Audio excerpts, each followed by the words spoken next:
An der Front, die Technik steht wie eine Eins, das Internet beißt und die Rinnen laufen sich warm. Wir werden die Blue Bowl hier rüber bauen und gleich anschmeißen.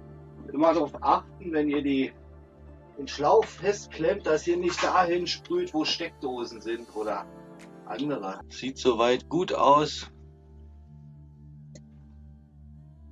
So, mein schlauen Zettel. Gestern haben wir das Paydirt gesiebt und heute, hier ist der Eimer, werden wir alles, was größer ist als 120 Mikron, Arbeit hier durchführen können, live für euch online. Die Schüssel lassen wir jetzt hier. Wir nehmen jetzt das 40 Mesh. Wie sieht's aus? Da. Die Schaufel. So. Und in der.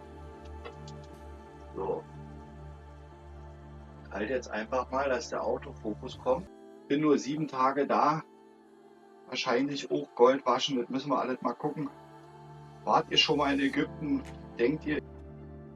Dann weiter im Text. Glas auf. Hopp, hopp. Gescheit. Und dann geht es halt weiter, auch in Staffel 4, Blue Table Sortierung und so weiter.